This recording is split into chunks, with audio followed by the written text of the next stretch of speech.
beautiful people, it is your homegirl, Miss Shameless, all up in your building. Specifically, possibly your phone, your tablet, your computer, your TV, I don't know. But let me know in the comments below. This video is all about my hair. And a lot of you might be like, girl, your hair looks different. It's straight, the curls are looser. Yes, all of that is true. But I just wanted to walk you through how I got here by going back, taking it back to the past on what my hair was like as a kid.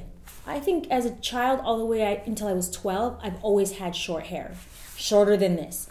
And that was because my dad always cut my hair and wanted me to look like him. Don't know why. Blah. When my mom left him, that's when I started to grow my hair. And I was low-key happy because I was like, yay, finally I get to look like a girl. Because everyone thought I looked like a boy. But yeah, when I was 12, we moved out and then she started to grow her hair. The products I was using then were Frizzies. And it was So Expensive by John Frieda. And so I would use that on occasion and I would saturate my hair with it.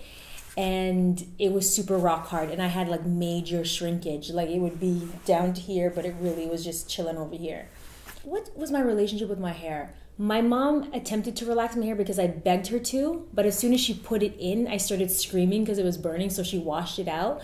But my mom, if anything, loved my curls. She, in fact, permed her hair to look more like me and my brother versus trying to get my hair straight. She would criticize me for trying to like get rid of my curls, but I just couldn't take it. So that was cool that my mom loved my hair and told me to love my hair, but I was just like, no, I don't want to. It's just so curly and just puffy. It was just all puffy. I just did not know how to deal with it. When you always slick your hair in a bun, you have like a receding hairline. Like my hairline was like back here so when I was a kid because I always pulled it back. And then we were in the mall going shopping and there was the sales associate at Aldo Shoes and her hair was out and curly. And my mom's like, oh, how do you get your hair like this? Because my daughter, she doesn't like her hair. She always pulls it in a bun. So she just told us about a bunch of products to use and I tried. And I was never comfortable. I would always wear it half up, half down. Or in a bun, or better yet, the icicles. Did anyone do like the little icicles here? I would do icicles right here, sometimes 4, sometimes 2, depending on how I felt. If you guys watched my previous video on my throwback, the products of the time were Pink Lusters, Dep Gel. I would say the only complication my mom had with my hair was how thick it was. It was just very thick, and every time I went to daycare, it would just be all over the place. And so the daycare teacher felt so sorry for me, this Jamaican woman, so she started braiding my hair. Then I would come home to my mom and she'd be like, your hair, who did it? I'm like, oh, my daycare teacher. My daycare teacher taught my mom how to braid, so my mom's little nimble Filipino fingers were braiding my hair, but I just had like 3 fat doo-doo plaits, so it's like 2 on either side and then 1 down the middle, or sometimes she'd go in and give me like 4. Maybe 5, but they were always frizzy and it was cute. It was cute. But when this teacher went in, I was just serving you all kinds of braids with barrettes. And I would say braiding my hair as a kid was my favorite hairstyle. I will also say before my hair was long enough to braid, my hair was too short to do anything to it. So my favorite hairstyle was taking my mom's scarf, tying it in my head, then it's a long bow so I could run and my bow would flow in the wind so I felt like I had hair. Because as a kid, they really brainwash you with those hair commercials, those Herbal commercials where it's like, oh yes. It's like, I don't have that. I have an afro. So I will give you some like little fall off with my hair scarf. My least favorite is when my dad would take a pic and pick my hair out and give me an afro and would send me off into the world looking like a boy. Least favorite. Then and now. I started doing my own hair. I want to say like 8 or 9 I started doing my hair. And that's when I gave you slick back. I gave you the slick back, then it was a hair elastic here, then a hair elastic here, then a hair elastic here. Oh my goodness. To fake a long ponytail, my mom would comb my hair into half up ponytail here and then a half down here. So it's like two ponytails on top of each other, and then she would brush the hair into each other, so it looked like I had a long ponytail when it was really just two nubs brushed together. And I was feeling myself with that hairstyle, shoot. So that was my hair journey as a child, pre-YouTube. And I think I really started to embrace my hair in high school towards the end of it. So that time I actually truly embraced my hair, and embracing for me meant wearing it out. Not in a bun, not in a ponytail, not in braids, but just wearing it completely out. That was in like 1999, 2000. I was the original natural hair girls, okay? She was an OG. And I always wear my hair curly. I would blow it out, I would press it out, but I never chemically did anything to it. Then fast forward to my YouTube channel, and everyone was asking me about my hair, like, oh my God, hair envy, I love your hair. How did you get it to look like that? And I was just like, whoa, I never even, okay, thank you, because I couldn't stand my hair. So I started to do videos on my hair, and those did well. They actually went viral. Naturallycurly.com did an article. A ton of hair outlets did articles on me and my journey. But I was like, I feel like an imposter because I'm not a hair person. I'm just uploading videos about being shameless. So I told myself, year one, I'm going to shave all of this hair off because people are too attached to it and I'm not. And people are envying something that I don't think defines me, and it's not the be-all and end-all of my beauty. It's coming from my inside outwards, emanating into the universe, with or without my hair locks.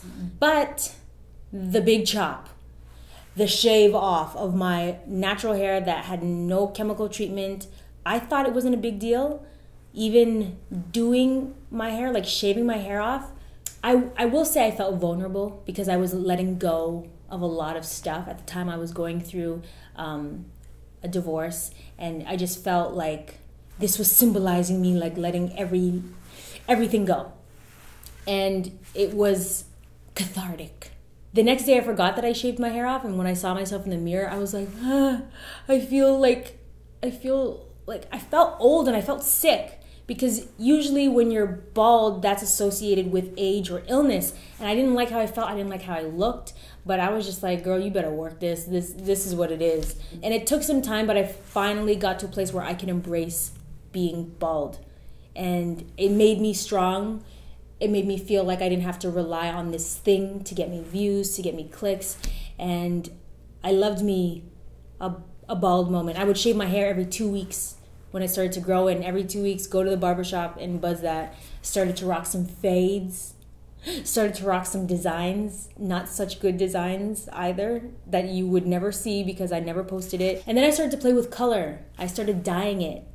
Bleach became my best friend. I loved it because bleach is obviously awful for your hair. It strips it of everything. But when your hair is that short and it grows every like 2 weeks, it doesn't matter when it breaks or falls apart, because I'm like, 2 weeks I have a new set of hair. Once it was bleached, I played with colors. I was teal, purple. I did a lot of colors, and that was a lot of fun. I would say the curls with the teal was my favorite color, my favorite phase of the color wheel.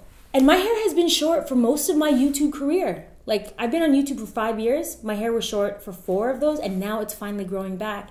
But when my hair was super short, when I was like, you know what, no more color, Maya. I was just like, be dark, be natural. So I did that.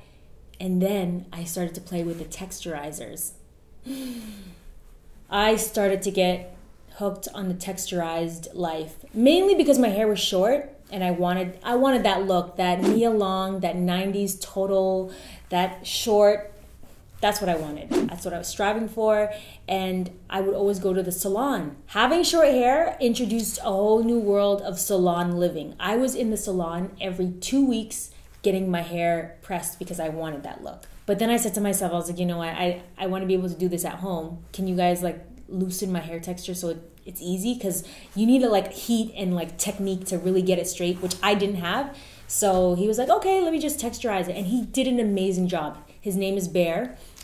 I'll put it in the info box below. But he did a great job on having my curls still there, but just slightly looser. He would just literally put in the relaxer, wash it out as soon as he put it in, and I was living. Then I went to a new salon because I was tired of waiting in his waiting area for like 2 hours. I'm like, I got things to do, buddy. So I went somewhere else and I started hopping around, and that's when ish started to hit the fan. When your hair grows out, you have roots, right? So I only needed a texturizer here, not here. This is fine. This is living. This part here, this is new growth. I need to treat this. She put it in my entire head, and I was like, what's going on? What are you doing? She's like, oh, I'm relaxing your hair. I'm like, no, I don't ever relax my hair. Why did you do that? And so she washed it out. She styled my hair, so I had no idea what it looked like. If anything, actually, this is when I had the bowl. I had the bowl cut look. I love that moment. But I had no idea what it looked like until I washed my hair out. Then my hair was like, oh yeah, we coasted. We're not doing anything. We're just gonna chill, not give you no curl, no wave, just like devastated. So then I started to grow my hair out, and I was like halfway of new growth. Then I went to another stylist to get it pressed out for an event. Pressed, okay? Pressed. He damaged my hair. I already had half of new growth. The whole thing, now I was just like, wow, Maya, learn from this.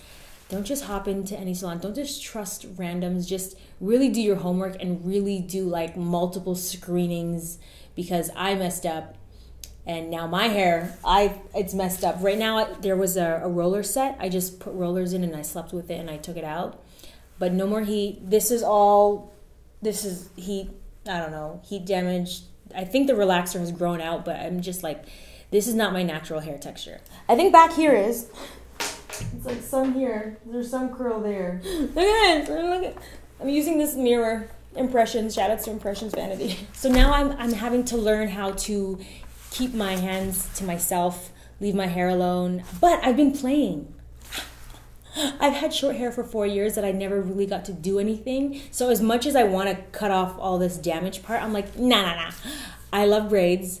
So let me just play with some braids. Let me just give you some cornrows. Let me just give you a high ponytail. The fact that I can even put my hair in a little mini like bunny tail is exciting for me. After 4 years of being short, I want to have longer hair. I don't know how long I'm gonna go, but I am having fun with some length finally. I think I would say in this hair journey of mine, I've played with the color, I've played with the relaxer, texturizer, which is something I can't say I did when I started my YouTube. Everyone praised me for being this natural girl, and I was like, I just never went there. But I'm here now. I'm in that position of like, how do I get my hair better? It really all it boils down to is just be patient and let it grow out. In the meantime, I'm gonna play with some roller sets, lots of braids, and I think I'm gonna start doing wigs. But what am I using to moisturize my hair? Whatever they gave me, that's free. I'm using the Shea Moisture Jamaican castor oil, I think. It's a mask, I don't know. I have a bunch of masks. I will insert the footage of what's in my bathroom right now, right here. That's what I'm using. I'm not doing anything crazy. I'm not doing any oils, unless it's my scalp. I do oil my scalp, but I'm not really doing much to my hair. But hopefully in the next year, you see something fully natural without heat damage and all that. Give me shoulder length. That's the goal. Let's aim for the shoulders. I hope you guys found this video helpful. If you did, make sure you like this video. I would love to know your hair journey, so let me know in the comments below. Are you wanting to grow your hair, cut your hair, dye it, straighten it, perm it? Who does perms? Like, because I low-key wanted to perm my hair back to curls, but my friends said no, so I was like, okay. I learned my lesson, okay? So let me know what your next move for your hair is. And until next time, remember to do you, be you, and stay true, boo. Be shameless. Work with what you got, okay? I'm just gonna work with this. I'm gonna make this work.